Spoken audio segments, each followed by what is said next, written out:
The Real Illuminati, a bedtime history of the Bavarian secret society. Hello and welcome back to Driftwood Histories. Tonight, we part the veil on a name that has become a legend. A name that is whispered in the darkest corners of the internet, flashed in music videos, and invoked to explain every shadow that moves behind the thrones of power. The Illuminati. When we hear that name today, we think of a vast, ancient conspiracy. A shadowy council of global elites. The power behind the power. Manipulating world events, orchestrating wars, and steering humanity towards a sinister new world order. We think of secret symbols, of the all-seeing eye on the dollar bill, of a conspiracy that has endured for centuries.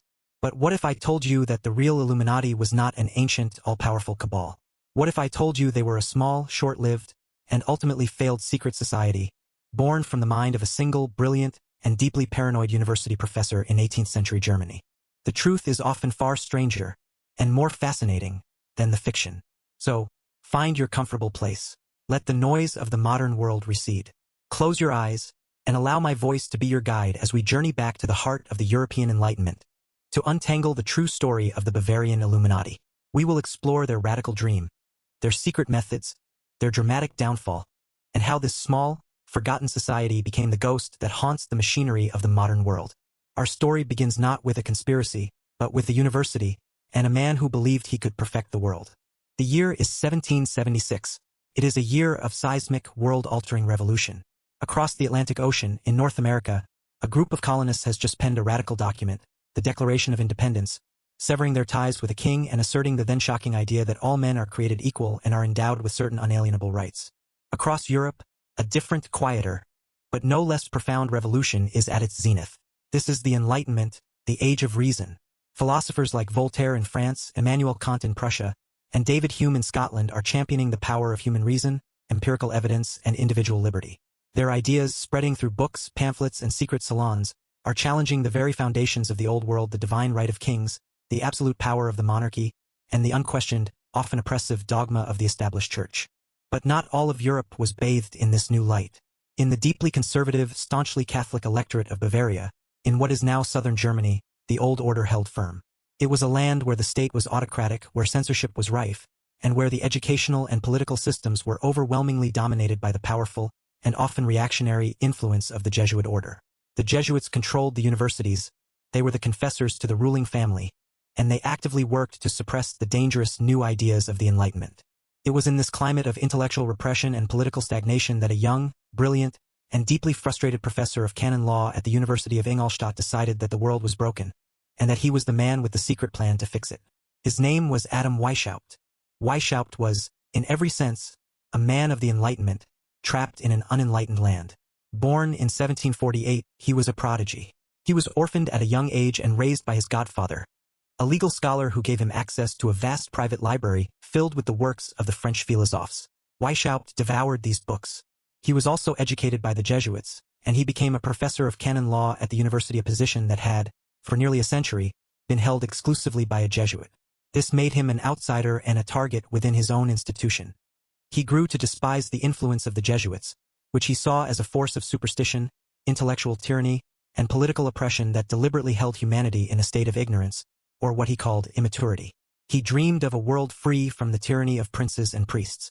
He envisioned a future where humanity, guided solely by reason, science, and a perfected moral philosophy, could achieve a state of true liberty and equality, a peaceful, egalitarian utopia. But how could one achieve such a monumental, revolutionary change in a repressive police state like Bavaria? A public campaign was impossible. It would be crushed instantly. The change, he concluded, had to come from within. It had to be secret. It had to be a meticulously planned conspiracy of the best and brightest minds, a secret society that would work patiently in the shadows to slowly, meticulously, and invisibly infiltrate the institutions of power and dismantle the old world from the inside out. On the night of May 1st, 1776, a date deliberately chosen for its pre-Christian, pagan significance as Walpurgis Night, and a date that would later, coincidentally, be co-opted as the Day of International Labor, Adam Weishaupt and 4 of his most trusted students gathered in a forest near the town of Ingolstadt. There, by the flickering light of a torch, they founded a new secret order. At first, they called themselves the Covenant of the Bee, symbolizing how members would gather the nectar of wisdom. Then, they became the Order of the Perfectibilists, a name that reflected their utopian goal of perfecting human nature and society. But soon, they settled on a name that was far more resonant, more powerful, and infinitely more provocative. The Order of the Illuminati. The Enlightened Ones. Their stated, public goal was innocuous enough. They claimed to be a society dedicated to the promotion of reason, philanthropy, and the opposition of superstition. But their secret, inner doctrine, which was to be revealed only to the highest initiates, was far more radical. As Weishaupt himself wrote in his private papers, the long-term aim of the Illuminati was to abolish all monarchical governments, all private property, the concept of inheritance, all patriotisms and nationalities, and, most controversially, all established religions. They sought to create a single, unified, global republic, a new world order of universal happiness, governed not by laws and coercion, but by a heightened state of human morality and reason. It was a vision of anarcho-communist utopia to be achieved through secret elite manipulation. To achieve this, Weishaupt designed a structure that was a masterpiece of clandestine organization. It was a system borrowed from both the hierarchical structure of the Jesuits he so despised and the esoteric degrees of the Freemasons he so admired. It was a pyramid of secrecy, a system of concentric circles, where the true, radical aims of the order were revealed only to those who had proven their absolute loyalty and intellectual capacity. The order was divided into three main classes. The first was the nursery, which consisted of the lowest grades: novice, minor val, and illuminatus minor. A new recruit, a novice, was told nothing of the order's true aims. He was told it was a society for reading, for self-improvement, and for intellectual exploration. He was carefully observed by his superior, his recruiter, who would submit detailed, monthly reports on his character, his personality, his strengths, his weaknesses, his friends, his enemies, and his political and religious views. It was a system of intense psychological surveillance. If the novice proved worthy, he would be initiated into the grade of Minerval. The name was taken from Minerva, the Roman goddess of wisdom. In the Minerval lodges, which were called churches, members would meet to debate philosophical and political questions. They were given a secret library of radical Enlightenment texts to study, and they adopted classical pseudonyms, or noms de guerre, to protect their identities and to create a sense of belonging to a new, secret republic of letters. Weishaupt himself took the name Spartacus, after the leader of the slave revolt against ancient Rome. His chief lieutenant, Franz von Zwack, was Cato. Others took names like Brutus, Socrates, and Hannibal. They used a complex system of ciphers to communicate. The number system was replaced, dates were changed, and a secret calendar with new names for the months was created. January became Dianarius, February Februarius, etc. It was an intricate, paranoid, and deadly serious operation. Above the Minervals was the second class, the Masonic grades. Weishaupt, a pragmatist, knew that his small circle of university professors and students was not enough. He needed to recruit men of real power, wealth, and influence, and he knew exactly where to find them, inside the already established, highly respected, and deeply secretive lodges of Freemasonry. In 1777, with a calculating eye, Weishaupt joined a Masonic lodge in Munich. He saw Freemasonry, with its established international network, its tradition of secrecy, its intellectual membership, and its own vague ideals of enlightenment and brotherhood, as the perfect host for his parasitic order. It was, in his own words, the perfect cover, a nursery for his own, more radical project. His plan was to infiltrate the Masonic lodges and recruit the most promising members, essentially creating a secret elite corps within the larger body of Freemasonry. But his initial efforts were met with limited success. He was an academic, not a charismatic socialite. He needed help. That help arrived in 1780, in the form of Baron Adolf von Knigge. Knigge was everything Weishaupt was not. He was a charismatic, well-connected, and highly respected German diplomat, author, and a prominent Freemason. He was initially drawn to the Illuminati's intellectual and utopian ideals, but he found Weishaupt's original rituals to be simplistic and unappealing to the sophisticated Masons he hoped to recruit. It was Knigge who undertook a major reform of the Illuminati's degree system. He skillfully wove the Illuminati degrees into the existing structure of high-grade Freemasonry, making them seem like a higher, more enlightened, and more ancient form of Masonic knowledge. He created elaborate, theatrical rituals that appealed to the 18th century taste for mysticism and ceremony. He made the Illuminati the secret within the secret. The plan, under Knigge's guidance, worked brilliantly. Through his vast network of connections and his newly designed, more attractive rituals, the Illuminati began to recruit hundreds of new members from the Masonic lodges across Germany and even into Austria and France. They attracted some of the most influential men of the age: dukes, princes, judges, doctors, and famous writers and philosophers like Johann Wolfgang von Goethe and Johann Gottfried Herder. For a few short, heady years, from about 1780 to 1784, the Illuminati thrived in the shadows of German Freemasonry. At its peak, its membership may have numbered as many as 2,500 men. They were a genuine and powerful force for radical Enlightenment thought, a secret society with a real and genuinely subversive political agenda. They had members in high positions in government, in the courts, and in the universities. The quiet, secret revolution from within, the radical dream of Adam Weishaupt, it seemed, was just beginning. The Bavarian Illuminati, under the joint leadership of the idealistic Adam Weishaupt and the charismatic Baron von Nigg, had achieved remarkable success. By the early 1780s, their secret network had spread throughout the German states, a web of influence spun within the respectable cover of Freemasonry. They had recruited princes, poets, and politicians. Their radical dream of a new, enlightened world order seemed, for a moment, to be within reach. But the very secrecy and ambition that had fueled their rise would also be the cause of their sudden and dramatic downfall. The first cracks in the edifice appeared from within. The two leaders of the order, Weishaupt and Nigg, were men of very different temperaments, and their partnership began to fray. Weishaupt, the founder, was an idealist, but he was also a paranoid and authoritarian micromanager.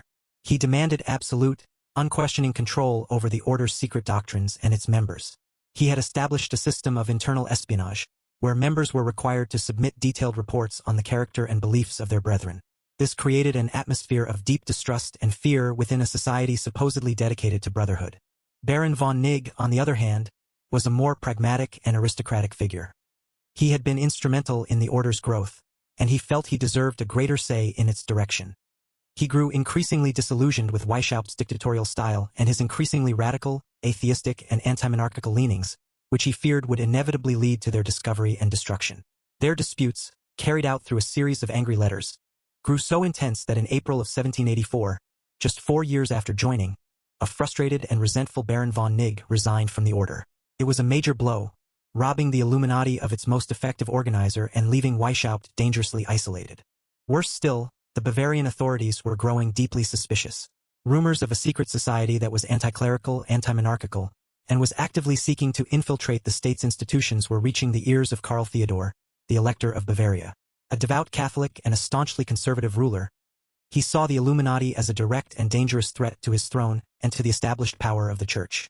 In 1784, the government received the break it needed.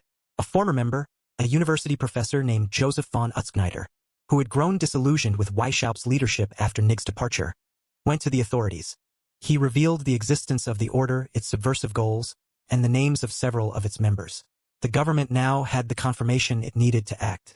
The crackdown began swiftly. On June 22, 1784, Karl Theodor issued an edict banning all unauthorized secret societies, a clear shot across the bow at both the Illuminati and the Freemasons. Weishaupt, realizing the danger, officially ordered the Illuminati to cease operations, but it was too late. In March of 1785, a second, more specific edict was issued, naming the Illuminati directly and declaring it an act of treason. The decree stated that the order's goal was to undermine religion and to subvert all civil order. Membership was now a capital crime, punishable by death. The state spies and police went to work. And then, in a stroke of what seemed like divine providence for the authorities, a bizarre and fatal accident occurred. In July of 1785, a man named Johann Jacob Lanz, an Illuminati priest and a secret courier, was traveling on horseback from Regensburg. He was carrying a satchel filled with secret Illuminati documents, including detailed plans for a revolutionary uprising and lists of members. As he rode, a sudden, violent thunderstorm erupted. Lanz was struck by lightning and killed instantly. The authorities, discovering his body, searched his satchel and found the incriminating papers. They now had in their hands the order's most sensitive secrets. The downfall was now swift, public, and decisive.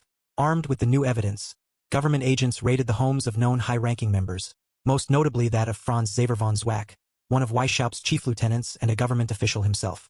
They seized the order's entire secret archive. Their membership lists, their ciphers, their secret calendar, their ritual instructions, and Weishaupt's own deeply compromising private correspondence. To discredit the order completely and to justify their ruthless crackdown, the Bavarian government took a fateful step. They decided to publish these secret documents for all the world to see. In a series of volumes entitled Einige Originalschriften der Illuminatenerdens, some original writings of the Order of the Illuminati, the secrets were laid bare. The public was shocked and horrified. They read of the Illuminati's secret radical aims, their plans to abolish private property, religion, and nations. They read Weishaupt's praise of atheism and his cynical strategies for manipulating people, including the use of poisons and secret inks. They read of the order's plan to create a female branch to influence noblemen through their wives and daughters. The publications were a sensational success, and they painted a picture of a deeply sinister and immoral conspiracy. Members were arrested, stripped of their government and university positions, and forced to flee or go into hiding. Adam Weishaupt himself, the great Spartacus, was formally dismissed from his post at the University of Ingolstadt.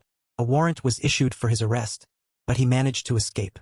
He found refuge in the neighboring Duchy of Gotha, where he was protected by a fellow Illuminatus, Duke Ernest II.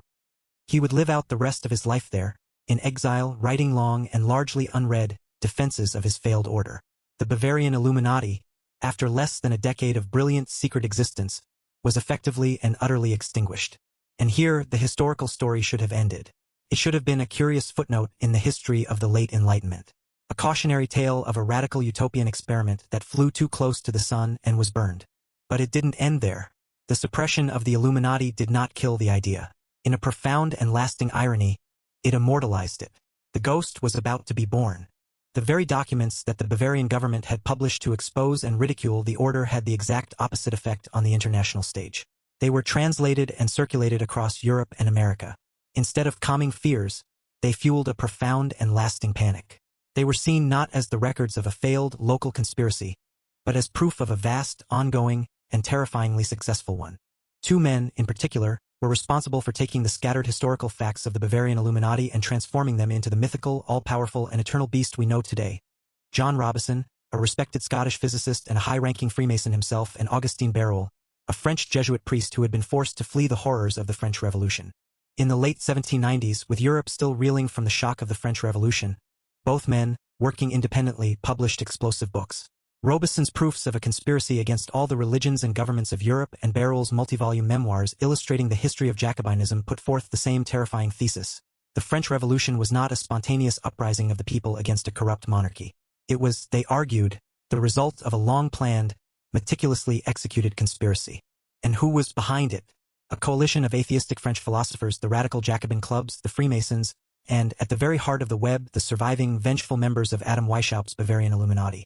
They wove a grand, paranoid narrative. The Illuminati had faked their own death. They had gone deeper underground. They had secretly taken over the Masonic lodges of France and had used them as a vehicle to spread their diabolical doctrines and to orchestrate the revolution. Their ultimate goal, they claimed, was to plunge all of Europe into chaos and to establish their own godless, world-destroying government. This was the birth of the modern, all-powerful Illuminati conspiracy theory. In a post-revolutionary America, a young republic nervous about its own stability and deeply fearful of the atheistic excesses of the French Revolution, the theory caught fire. Preachers like Jedediah Morse, a prominent Congregationalist minister in New England and the father of the inventor of the Morse code, delivered fiery sermons from their pulpits. They warned their congregations that the Illuminati had secretly infiltrated the country. They were, he claimed, in the government, in the universities, and, most alarmingly, in the American Masonic lodges, plotting to overthrow the United States and destroy Christianity from within. The fear was so palpable that it reached the highest office in the land. Even President George Washington, himself a Freemason, was compelled to address it. In a letter written in 1798, he acknowledged the diabolical tenets and pernicious principles of the historical Bavarian Illuminati, but he assured his correspondent that they had not, to his knowledge, insinuated themselves into the lodges of the United States. But the seed of the myth had been planted in the fertile soil of American political paranoia, and it would prove to be incredibly resilient. The small, failed order of a Bavarian professor was now on a path to becoming a legend. For the next century, the ghost of the Bavarian Illuminati haunted the fringes of Western political thought.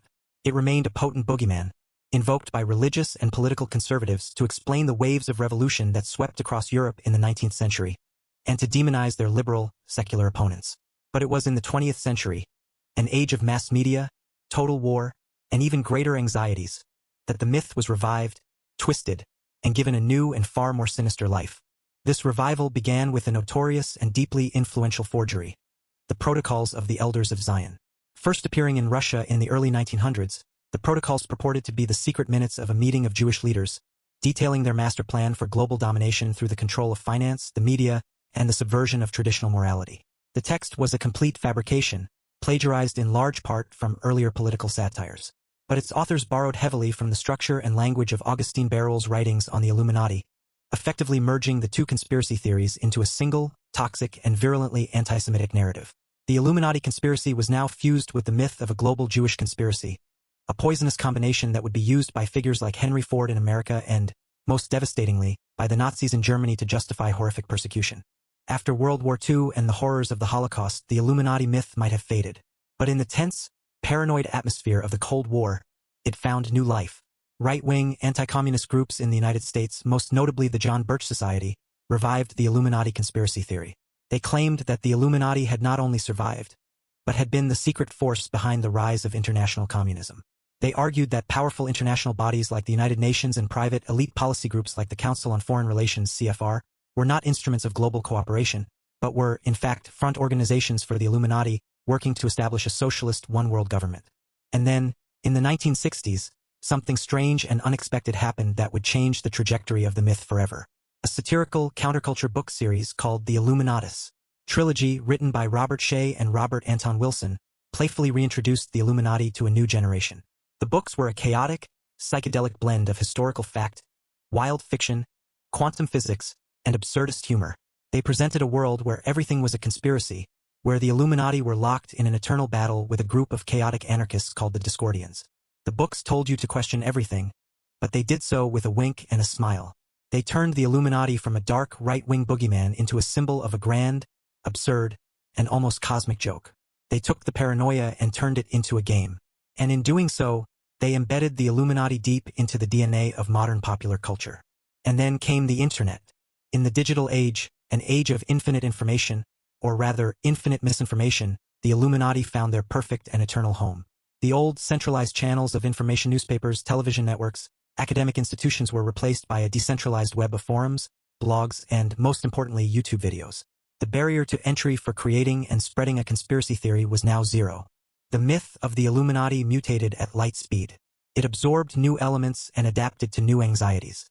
The Bilderberg Group, the Trilateral Commission, the World Economic Forum in Davos, all of these real, elite gatherings were now seen as modern fronts for the ancient order. The world of popular culture became the new scripture, a text to be endlessly deciphered for hidden clues. The music industry became a central focus. Jay-Z, Beyoncé, Kanye West, Lady Gaga, Madonna, were any celebrity who made a triangle symbol with their hands, a gesture with roots in everything from religious iconography to Jay-Z's own Rockefeller hand sign, who had an eye in their music video, or whose lyrics could be vaguely interpreted as esoteric, was suddenly accused of being a high-level member of the Illuminati. They had, the theory goes, sold their souls to the devil or to the order in exchange for fame and fortune. Their music videos were no longer just art. They were recruitment propaganda, filled with secret symbols designed to corrupt the masses. The symbolism became a self-perpetuating meme, a viral idea completely detached from any historical reality, endlessly remixed and reshared. The all-seeing eye on the back of the US $1 bill, a symbol that, as we have seen, has its roots in traditional Christian iconography and was never a symbol of the historical Bavarian Illuminati, became the ultimate, irrefutable proof of their hidden control over the world's financial system. The rise of social media amplified this phenomenon exponentially. Algorithms, designed to keep users engaged, created filter bubbles and echo chambers, feeding a constant stream of increasingly extreme conspiratorial content to those who showed an interest. The Illuminati were no longer a fringe theory. They were a global brand, a powerful and endlessly adaptable explanation for everything that felt wrong with the world. So, where does that leave us today? Does the Illuminati exist? The historical Bavarian Illuminati of Adam Weishaupt is long, long gone. It was a small, ambitious, and ultimately failed secret society that burned brightly for less than a decade before being systematically and completely extinguished in the 1780s. There is no credible, verifiable, historical evidence that the order survived its suppression. What does exist, with undeniable and ever-growing power, is the idea of the Illuminati. It has become a potent cultural narrative, a powerful, flexible, and all-encompassing framework for understanding a world that often feels chaotic, unjust, and controlled by forces beyond our grasp. The Illuminati myth speaks to a deep-seated and understandable fear of hidden power, and a very human desire for simple explanations in a dizzyingly complex world. It is a ghost in the machine of history, a story we tell ourselves about the shadows. It is the ultimate secret society, precisely because it no longer exists as a tangible organization. This emptiness allows it to become a blank screen onto which we can project all of our anxieties. Are you worried about global banking? That's the Illuminati. About the power of the media? The Illuminati. About moral decay in popular culture? The Illuminati. It is the perfect, all-purpose villain for the modern age. The journey of the Illuminati, from a small group of Enlightenment radicals in a Bavarian forest to a global internet superconspiracy, is a profound lesson in the power of ideas. It shows us how an idea, once unleashed, can take on a life of its own, far beyond the intentions of its creators. It demonstrates how fear and suspicion can transform a historical footnote into a global myth. And it reminds us that the line between history and legend is often thinner and far more porous than we think. The ghost of the Bavarian Illuminati still haunts our world, not as a secret society of powerful men pulling the strings, but as a powerful story, a potent symbol for our deepest and most modern anxieties about the nature of power, control, and truth itself. And so our journey into the strange, and often misunderstood, story of the Illuminati comes to its conclusion. We have drifted from the fervent intellectual atmosphere of 18th century Bavaria, through the paranoid political landscape of post-revolutionary Europe and America, and into the sprawling, digital echo chamber of the modern world. We began our story with the enlightened ones, with the real historical Illuminati. We met its founder, the brilliant and radical university professor Adam Weishaupt, a man who dreamed of a utopian world governed by pure reason. We saw how, on May 1, 1776, he founded his secret order with the audacious goal of overthrowing all monarchies and religions. We explored his intricate, hierarchical structure, the use of classical pseudonyms like Spartacus, and his ingenious, parasitic strategy of infiltrating the lodges of Freemasonry with the help of his charismatic recruiter, Baron von Nigg. Then, our journey took us to the crackdown and the conspiracy. We witnessed the internal conflicts between Weishaupt and Nigg that weakened the order from within. We saw how the Bavarian authorities, under the conservative elector Karl Theodor, grew suspicious and, after a series of raids and a fateful lightning strike that killed a courier, seized the order's secret documents. We learned how the publication of these papers, intended to discredit the Illuminati, instead backfired, transforming them into an international bogeyman. And we saw how authors like Augustine Barruel and John Robison took this historical footnote and spun it into the first great conspiracy theory, blaming the Illuminati for the French Revolution and setting the stage for centuries of paranoia. And finally, we explored the ghost in the machine. We traced the evolution of the Illuminati myth through the 20th century, how it was disturbingly merged with anti-Semitic narratives like the Protocols of the Elders of Zion, and how it was later revived by anti-communist groups like the John Birch Society. We then saw its bizarre transformation in the 1960s, through the satirical lens of the Illuminatus trilogy before its final, explosive rebirth on the internet, where it became a vast, all-encompassing cultural phenomenon, a meme that entangled celebrities from Jay-Z to Lady Gaga in its web of symbolism. So what, in the end, are we left with? What is the true legacy of the Illuminati? The historical Bavarian Illuminati was a real and genuinely radical secret society. But it was also a failure. It burned brightly for less than a decade before being systematically and completely extinguished by the Bavarian state in the 1780s. There is no credible, verifiable historical evidence that the order of Adam Weishaupt survived its suppression. The Illuminati that exists today, the one that haunts our culture, is not an organization of people. It is a powerful and persistent idea. It is a ghost born from a kernel of historical truth, but a ghost that has been fed and clothed for over 200 years by our own collective fears and anxieties. The story of the Illuminati is a profound lesson in the power of ideas. It shows us how an idea, once unleashed upon the world, can take on a life of its own, far beyond the intentions or the control of its original creators. It demonstrates, with chilling clarity, how fear and suspicion can transform a small, historical footnote into a global, all-encompassing myth. And it reminds us that the line between history and legend is often thinner and far more porous than we think. The ghost of the Bavarian Illuminati still haunts our world, not as a secret society of powerful men pulling the strings in a hidden room, but as a powerful story, a potent symbol for our deepest anxieties about the nature of power, control, and truth in a world that often feels beyond our understanding. Thank you for joining me on this voyage with Driftwood Histories.